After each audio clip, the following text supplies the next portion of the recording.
This is education, not personalized medical advice. As a surgeon, I've seen patients focus on how fast they can lose weight instead of understanding what can and cannot be undone. You can change your stomach size for sure, but sometimes you cannot change it back. And that difference matters more than most people realize.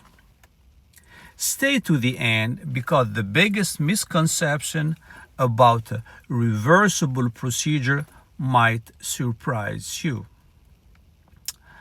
So to start, what does reversible actually mean?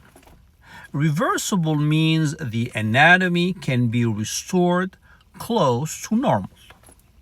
But reversible does not always mean no long-term changes, no scar tissue, no metabolic effects. So which procedures are considered reversible? Reversible options are adjustable gastric band, what they call the lap band. And if there is a band that is placed around the upper part of the stomach, it restricts how much food you can eat, and it can be removed. 2. Endoscopic sleeve gastroplasty. So it's a procedure that uses an endoscope to stitch the stomach from inside, reducing its volume by 70 to 80%. So it is a sleeve done from inside without removing any part of the stomach.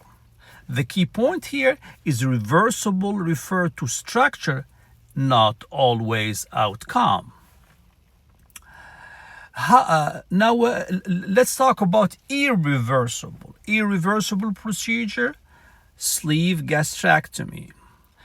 A large portion of the stomach is permanently removed and it cannot be replaced. 2. Gastric bypass. The stomach is reshaped and the intestine is rerouted.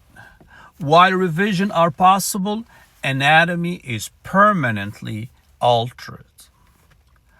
So why would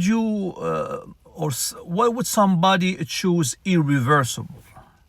Effectiveness versus flexibility.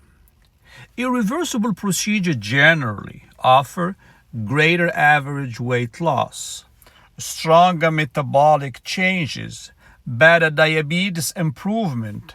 Reversible option may offer flexibility, adjustability, lower initial invasiveness, but sometimes less durability. This is where expectations matter. So the hormone factor, procedure like sleeve and bypass changes ghrelin, hunger hormone, insulin sensitivity, gut signaling. Bands mainly restrict volume. That's a major physiologic difference. So what should a patient ask? I will give you 5 questions that you have to ask your surgeon before choosing. Number 1, is this permanent? What percentage of the stomach is removed? What are long-term nutritional risks?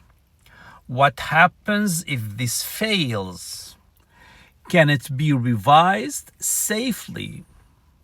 As a surgeon, we've seen patients regret not understanding permanence before surgery. Not because the surgery failed, but because expectations were unclear. This is paramount.